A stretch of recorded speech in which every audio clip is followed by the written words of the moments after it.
Dear viewers, Mr. Pravin Sawhney highlights two crucial lessons for India to learn from recent diplomatic encounters. Firstly, he references the summit meeting between Donald Trump and Vladimir Putin in Alaska. This meeting showcased the complexities of high level diplomacy between global powers.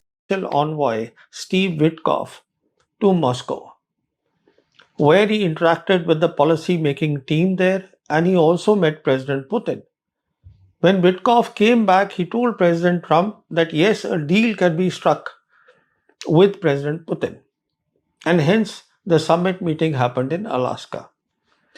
Now, the point to note about this summit meeting is that President Trump literally laid out a red carpet welcome for President Putin, and the red carpet was right till his aircraft. Something he's not done for any other foreign dignitary. Why? Because Trump was conscious of the fact that he was dealing with an equal, a leader of a great power. Because for the last 3.5 years, Russians have been fighting the war in Ukraine successfully against US backed NATO, and they are winning on the battlefield. And despite all the sanctions that have been put on Russia, Russia is the number one economy today in Europe. So he was conscious of all this. So he gave a lot of respect to President Putin. The two leaders sat down, they had 2.5 hours of talk, and what Trump got from Putin was priceless because he got the Russian perspective on what they thought was the genesis of the war, how it started, and how this could be brought to an end. Mr. Sawhney in his video explained the concept of MAGA and its key elements in detail. Let's take a moment to listen to him again. You see, when we look at MAGA has many elements. For example, MAGA is about taking the manufacturing back to America. It is also about reducing the national debt of America, which today stands at $37 trillion. It is also about ensuring that the big power influence is not there in Western Hemisphere, and the big power or the great power I'm referring to are China and Russia, and it is also about a security and technology competition with China in East Asia. But above all, it is about ending forever wars, because this is the most. Mr. Sawhney in his video says that whether you listen to American media or Russian media, most agree on one thing, that this meeting was not a success. This meeting was held to improve relationships between the United States and Russia. Both leaders were expected to talk about big issues like Ukraine, NATO, cyber attacks, and global security. However, the meeting did not go well. Let's listen to Mr. Sawhney. And now he is repeatedly claiming that I have brought 6 wars to an end. And top of the list, he always mentions the India-Pakistan war, because that war, he said, I got the ceasefire. Otherwise, it could have become a nuclear war. So he saw that opportunity to end the Ukraine war after his talk with Putin. And so the two leaders had a very brief interaction with the media, very brief. And as far as the Russophobic, the Western press is concerned, the American press is concerned, the Western analysts are concerned, most of them, they declared that this was a failure, this summit meeting, and Putin had got the better of Trump. And they even went to the extent of saying that Putin had got respectability, he was in isolation, now he's been brought back to the world stage, which is utter nonsense. He also talks about the big shift in global power. Mr. Sawhney says that today, to 80% of the world, the global south stands with Russia and President Putin. These countries include many in Asia, Africa, Latin America, and the Middle East. The remaining 20%, mainly the Western countries like the US and Europe, are no longer the world in the traditional sense. According to him, the influence of the West is declining and the new powers are rising. Isolation, now he's been brought back to the world stage, which is utter nonsense. Because what they don't seem to realize is that 80% of the world, which is global south, stands with Putin.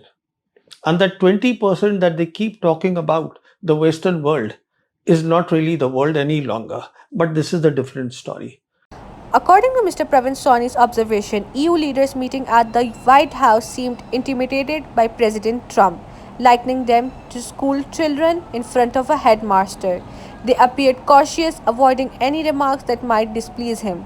This dynamic highlights the complexities of international diplomacy, where leaders must balance assertiveness with tact. Mr. Sawhney, a defense analyst and journalist, often shares insightful perspective on global politics and strategic affairs. Let's listen to him again. EU leaders there in the White House. And if you see the photograph which was released by the White House, they actually look like school children in front of a headmaster, not one of them saying anything to displease Trump. They were extremely helpless there. And the reason was simple because they know very well that the Ukraine war cannot last even a week without the help of America. And NATO would come to an end. So they all were praises for President Trump. So it is more or less clear that it will be a trilateral meeting. It will be Trump, Putin, and Zelensky. And Zelensky also now is talking about a peace deal that would be more favorable. Mr. Sawhney shares his thoughts on what former President Donald Trump has learned, and it's a big one. As far as Donald Trump is concerned, he thinks that he has learned a very big lesson. He says if he wants to move the MAGA project forward, that is, Make America Great Again, he can't just leave big world matters to others. Mr. Sawhney believes that Trump has realized something important when it comes to managing great powers relationships like China, Russia, or even the European Union. He must handle it himself directly. I've learned a big lesson, and that is that if he wants to take the MAGA project forward, he has to himself manage the great power relationship by direct contact. And as I have repeatedly said in my videos, there are only three great powers in this multipolar world today, and they are America, China, and Russia. Mr. Sawhney shares a tough but important message about India's position in the world. He says there are lessons that India must learn, and one of the biggest is this: India is not a great power, not yet. Mr. Sawhney says people like to say India is rising, that India is the next big thing, but when we compare ourselves with the truly advanced countries, especially the nations of the European Union, we see the gap clearly. According to Mr. Pravin Sawhney, it's not just about population size or economic growth, it's about technology, research, and global influence. Mr. Sawhney says EU countries, even the smaller ones, have technology and systems that India doesn't have. The lesson is simple that India is not a great power. India is not even a power anywhere close to the EU nations because they have technology levels that India doesn't have. If they are to be treated like school children, India will be treated more shabbily by Trump as long as he's in power. And the reason for that is that as far as Trump is concerned, there is no strategic relationship he has today with India. Because unlike all his predecessors, which wanted India as a military bulwark against China, to have a role of a net security provider, including in combat. As we all know, India refused to give any credit to Donald Trump for the ceasefire agreement with Pakistan in May. According to Pravin Sawhney, this sends a clear message: India does not feel obligated to Trump, despite any promises or warm words made in the past. Mr. Sawhney says that whatever promises India made during Trump's presidency, whether public or private, they hold no real meaning now. In his view, India is acting in its own interest and is not willing to acknowledge Trump's role, even if he may have helped behind the scenes. Has refused to give the credit which he believes is due to him for having brought the ceasefire between India and Pakistan. So, despite all this, what Indians are trying to do, which is through the 13th February joint statement where India has said that we will take the bilateral trade to from the present $131 billion to $500 billion over the next 5 years. The fact of the matter is, and we have promised a lot, India has promised a lot, it doesn't mean much to Trump. Because what Trump wanted has been denied to him. So we will see a lot of bullying by America, by President Trump. For example, now already there is a threat of a 50% tariff on the oil that India is getting from Russia, something that they are not putting on China because China is a great power. In today's talk, Mr. Sawhney shares a strong and repeated view that China is not just a rising power but a true great power. And one of the biggest reasons he says is China's bold new plan for artificial intelligence. China's AI development plan, launched in 2017, aims to make China the world leader in artificial intelligence by 2030. The plan focuses on research and innovation, boosting AI research in universities and tech companies, military and security, integrating AI into defense and surveillance systems, industry growth, using AI in manufacturing, healthcare, transport, and more. In short, China sees AI as a key to future global power and is investing heavily to dominate the field.